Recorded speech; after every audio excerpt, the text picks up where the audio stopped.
Hey guys, I'm here to show you how you can make buttons out of vehicle pads in Halo 4.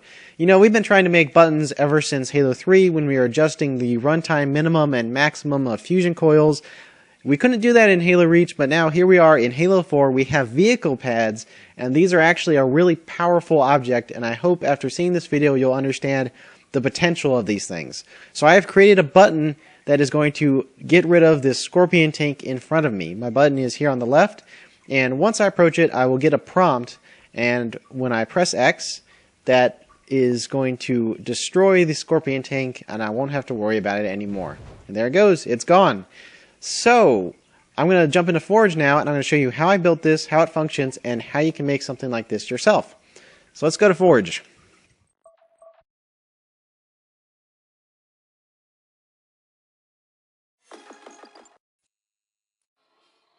Now, in the video I just showed you, the scorpion tank was occupied, and that's important because what my button does is it teleports the scorpion tank, and the tank will not teleport unless there's a player inside. You can set up your button to do different things, but mine teleports a tank, so I have my sender node over here, and it is configured to teleport the scorpion tank. It has the appropriate shape. And I have my button over here. The button is a base terminal. This is a aesthetic piece. It doesn't do anything, it just visually represents the button. So the functioning portion of the button is down here. This is the vehicle pad. Now there's a couple things to keep in mind when you're using vehicle pads. The first is that you must use it in a team game type because you must assign it to a team. So you can't use it in anything free-for-all, but you can use it in Team Slayer, Capture the Flag. You can even use it in Flood. Flood is a team game type. The attacking team is the Flood, the defending team are the humans. So you can use it in Flood. The other thing to keep in mind when you're using vehicle pads is there's a delay at the beginning of the round before you can use them. You have to wait like 30 seconds or so for them to charge before you can activate them, so just keep that in mind. The shape of the vehicle pad extends upwards like a narrow cylinder, and I'm sure you guessed it, is right around my visual button. So when you approach this base terminal, you get the prompt to activate the vehicle pad down below, and it just gives you the impression that this itself is the button, but it's the vehicle pad down below that you're actually activating. So, since my button teleports the scorpion tank, what I need to do is I need to have it configured in such a way to accomplish that. So, up above I have my sending node, I already showed you, and now what I need is my receiving node for the teleporter.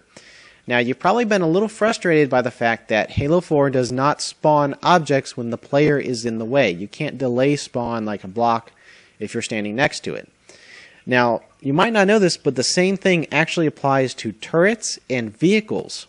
Any delayed spawn objects will not spawn if there's a turret or vehicle next to them. So what I have here is I have a receiving teleporter node right under this landmine that is set up to spawn at 5 seconds, not at the beginning of the round.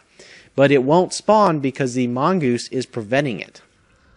But once I get rid of that mongoose, it will then spawn, and that will activate the teleporter and teleport the scorpion tank down here, and I could put like a kill volume or something like that to get rid of the tank. So, as I'm sure you can imagine, what happens here is the vehicle pad is activated. Since it's upside down, the scorpion tank is going to appear on the bottom, fall down and crush this mongoose and clear all of that out of the way so that the receiving node can spawn. So just to demonstrate, as I wrap things up here, I'm going to change the shape of this so I can activate it from down below and you can see it in action.